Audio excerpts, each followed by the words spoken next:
The Birds and the Bees by David E. Fisher. I was wandering among the tall grass of the slopes, listening to the soft whistling of the wind, allowing the grass to caress my toga and thighs. It was a day soft and clear, a day accepted by the young, cherished by we old. Across the gently undulating hills stood the magnificent Melopolis, encradling the oracle of Delny. I do not, of course, believe in the gods per se. Still, there is a grandeur in the very stones that transcends their human sculptors, and it is no wonder to me that many cling tenaciously and ignorantly to the old religion. Cling to the gods of old, who drew man upward from wherever he began, in whose names man killed and plundered while struggling up, in whose names man finally left this earth to seek his cousins among the stars. But of course there were no cousins. There was nothing. And man returned and settled down to live, saddened but resigned and content to live in peace with his knowledge and his power. Gone now are all the ancient evils, wars, emergencies. "See us! See us!" And they were upon me. That is, Zion was upon me. But I knew that where Zion is, Melia must soon appear. And indeed it was but a moment before Melia slipped through the high grass to stand at his side. Their youthful voices were babbling in excitement. Melia was a she, with the swelling breasts that were, so tradition states, quite prevalent among members of the race long ago, and are seldom seen today. Indeed, Melia was on this account made the butt of many jokes, and would have had a lonely life of it had it not been for the friendship of Zion. "See us," they were saying. "The Maternite's gone." I stared in amazement. "Gone? It cannot be gone. It has always been." "Oh, my gods!" Zion shouted. "I tell you it's gone. Will you—" Melia interrupted him quietly. "Zion, will you lose all respect for the elder?" Then turned to me and said calmly, "The watcher at the Maternite machine, it appears, has been drunk. The heat rose above the warning, continued to rise, and then poof, everything has evaporated in Maternite. All the pre-life is gone." "All of it?" I asked. "There is nothing left," Melia insisted. "Can more be made? And if not, what will happen with no more children?" "That is for the priests to say, not I," I replied. In moments of emergency, it is wise to speak with caution. That is, I suppose so. I have never before been in a real emergency. A man my age does not hurry in the heat of the midday sun. Mad Dogs and Englishmen go out in the midday sun, as ancients say, although I often wonder why. But Zion and Melia ran all the way down to the city. They are of an age to enter manhood, and have all the energy such young men do. As we entered the city, we were surrounded by confusion and consternation. And can the simple people be blamed? They were aware that they stood in the midst of an unprecedented happening, indeed an emergency, for a machine had failed. Not in the memory of the eldest among us has a machine failed. They were created so long ago, indeed, that the ignorant believe them to have been constructed by the gods themselves. And never, so far as I know, has one failed. Small wonder that the watcher had been negligent. Besides, had he been sober, he would not have known what to do, for who knows the mysterious workings of the machines? Zion and Melia stopped as I mounted the steps, but I smiled and motioned them in. They accompanied me past the marble pillars into the cool recesses of the hall, then seated themselves on the floor as I took my place by the great table. Well, you know how these things are. At such a time, many men feel impelled to make speeches, and one must not be disrespectful. Prayers and supplications were offered to the gods, priests were sent to sacrifice, and finally, as the light of the sun was falling between the pillars, the high priest of the Maternite machine was heard. He rambled through the customary opening remarks, and then, continually smoothing his white beard, of which he is excessively proud, approached the crux of the matter, and the conclave finally heard the facts it had assembled to hear. By this time, unfortunately, many of the conclave had departed for home and supper. Yet perhaps it is for the best, for those left were the most earnest and intelligent. "I would not bore you," he said, "with details of which only the gods are sure. Know, then, that once granted a few cells of pre-life, it is an easy matter for the Metonite machine to add more and more, thus assuring us, as has always been, a continuous source of pre-life to be borne by the generating machine as children. The machines bear the exact number of children each year to balance the number of us whom the gods claim. Such it has always been from time immemorial." A murmur of assent and approval of these virtuous words whispered around the hall. "But now," he continued, however with less assurance and indeed with even a stutter here and there, "an unprecedented situation has arisen.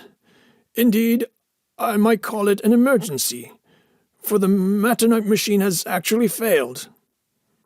Cries of "Treason!" sprang up, and I fear it might have gone hard for the priest had I not been able to ensure order. "That is not the worst," he cried, as if in defiance. "All the pre-life has been dried up. It will not function. There is no more, and there will be no more children." At this I feared the conclave was about to riot. It is at such times that I most revere the wisdom of the ancients, who decreed 70 years the minimum age for a member of the conclave.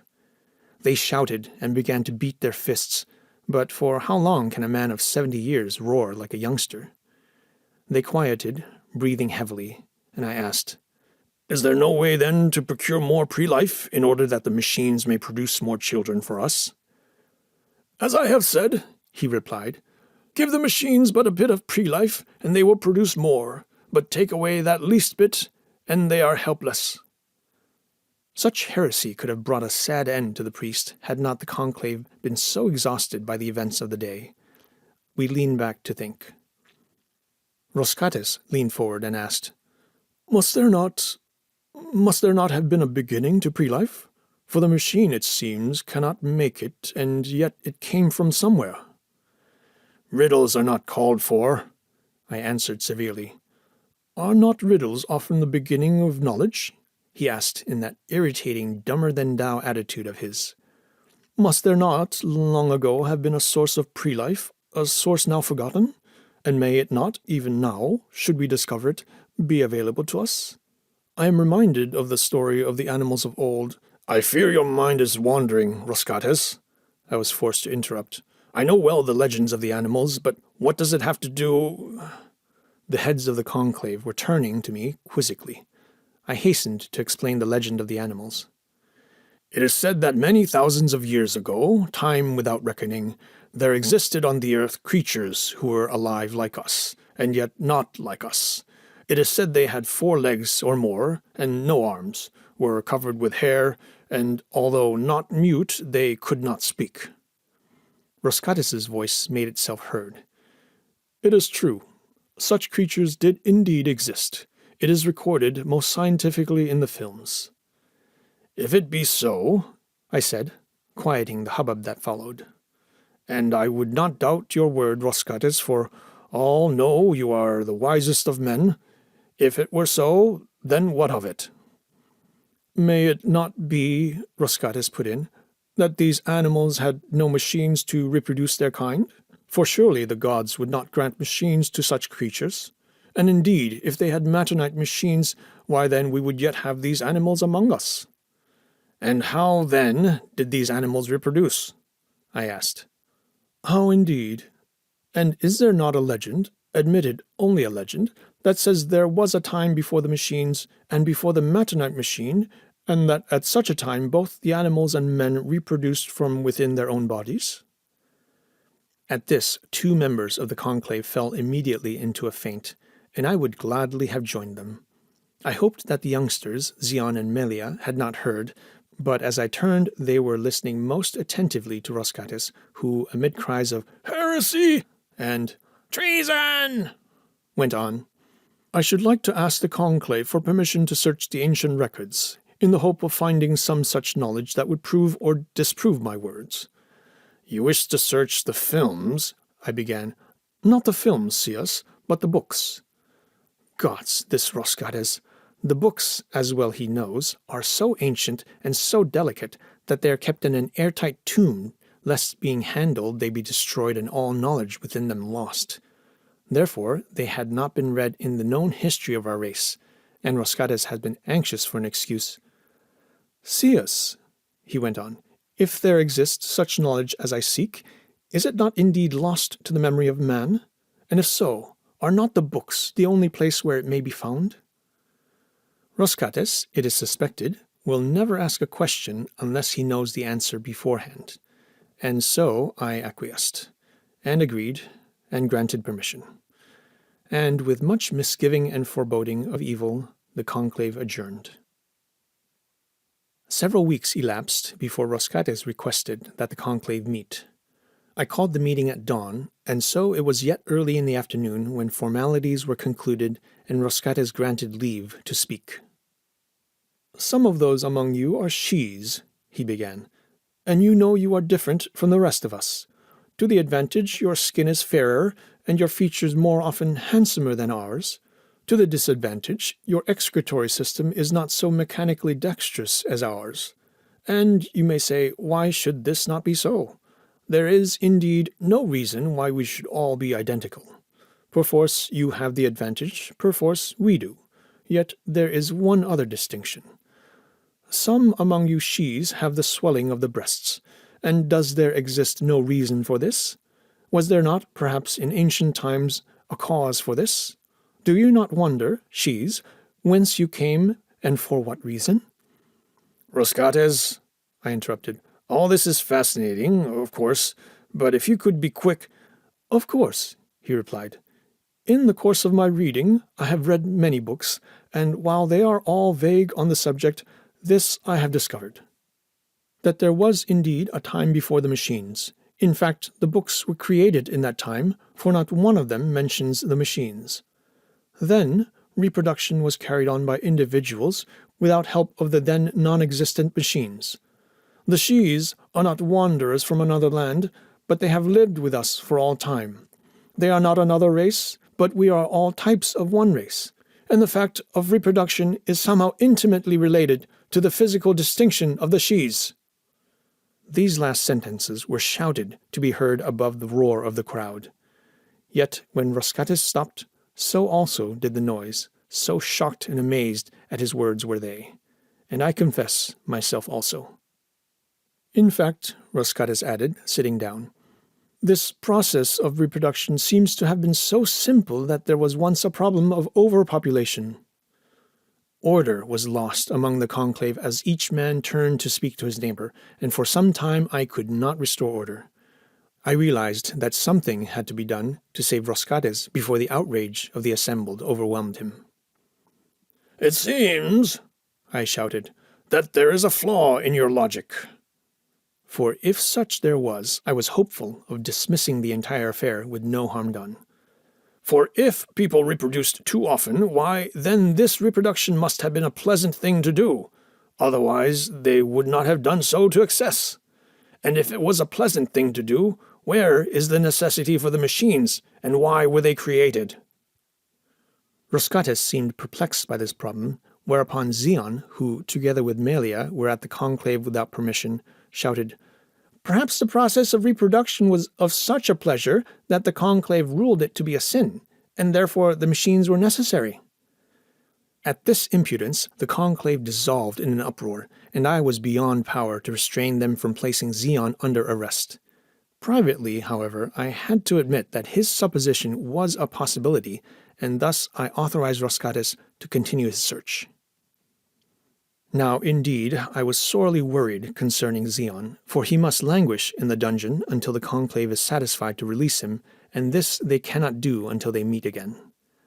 I needed a sufficient excuse to call a meeting of the conclave, whereupon I might argue for the lad. When I heard that Roscates again desired audience, I immediately proclaimed a meeting of the conclave to be held the next day at dawn, and so that night slept well. The conclave had come to order, and formalities had been initiated when Roscates entered and took his place. He clutched under one shoulder a thin rectangular object, But that is not what impressed me. His appearance. He looked as if he had not slept of late, nor eaten either. His eyes were sunken, and his features had doubled in age. He was bent and tired, but it was his eyes. There was a horror in them. I was shocked, and could not help staring at him. And then the formalities were over. I intended to speak for Zion, but Roskades was on his feet, and I gave way. "I have, indeed, discovered the secret of reproduction," he began. "After many searchings, I came upon this," and he held forth the object he had carried in. "It is a book. It is entitled Living a Normal Sex Life. It seems to be some sort of a do-it-yourself pamphlet." He dropped the book on the table and rubbed his hands over his eyes. There was something in the man's behavior that commanded everyone's attention. He went on, speaking low. "The word sex is not defined, but it seems to mean—" His words trailed off. He was obviously unsure of how to continue. "I had better start at the beginning, I suppose," he said. "You see, once upon a time, there were birds and bees." When he finished, the conclave sat in horrified silence. His words, with all their horror, had the ring of truth, and there were no cries of heresy. There was only stunned disbelief and the beginnings of nausea. "It is the mark of honor that a leader shall carry on when others fear to move." I cleared my throat. "Shall not these organs which you mention have atrophied by now? With no use throughout all these generations, will they not have evolved into nothingness?" "I do not think so," Roskades replied after a while. "What to us is an eon, to evolution is but an instant, and then the swelling of the breasts, I believe, proves that there is still reproductive activity in some, at least, of the shes." We sat shaking our heads, bowed under terrible reality. "Then we must experiment," I said. "But whom could we ask to submit to such horror?" "I have already taken the liberty of asking for volunteers," Roskades replied. "The she, of course, must be one with the swelling of the breasts. Melia has volunteered, on condition that Zion be released from dungeon. Are there any objections?" There were none, of course. Who would refuse a boon to one who would undergo such an ordeal for the city? "And who will be the partner?" I asked. "In all honor, could Zion allow Melia to surpass him in courage? It shall be he," Roskades said. And with his words, the two entered the hall and stood, noble and naked. Roskades gestured to the table, and Melia started to climb upon it, but Zion stepped forward. "My lords," he said, "would not better results be obtained were we to conduct the experiment in the fields before the oracle of Delny, that the gods may help us?" His glance reached into my soul, and I was proud of Zion. A true friend, he thought even now of the comfort of Melia. The marble table was indeed hard, and from Roskades' description, it seemed that Melia's position would be as uncomfortable as it would be undignified. The soft fields might be some slight help. I voiced my assent, and the entire conclave adjourned to the fields. It was nearly dark when we walked home, Roskades and I, arm in arm. It had been a horrible day. The inhuman indignity, the cries. We tarried before my home, leaned on the stone, stared at the first stars. "They seemed finally to accomplish all the book described," I muttered. "They may indeed have succeeded," Roskades replied. "There is mentioned a time lapse which is necessary. The child does not appear immediately." "It doesn't matter," I said disconsolately. "Who could ask them to go through such an ordeal again?" And then I looked down to earth again, and saw them standing before me. Melia cast her eyes down, and would not raise them. Zion held his arm about her shoulders, as if to protect her, but I know not from whom. "Sias," he said, then stopped, embarrassed. I waited, and Roskades was silent. And he continued, "Sias, we come to tell. We will—" He raised his eyes to mine and said manfully, We shall try again. I am afraid that tears came to my eyes. Such sacrifice. We beg one favor, Xian went on. We are agreed that, well, we should like to be left alone in private to try.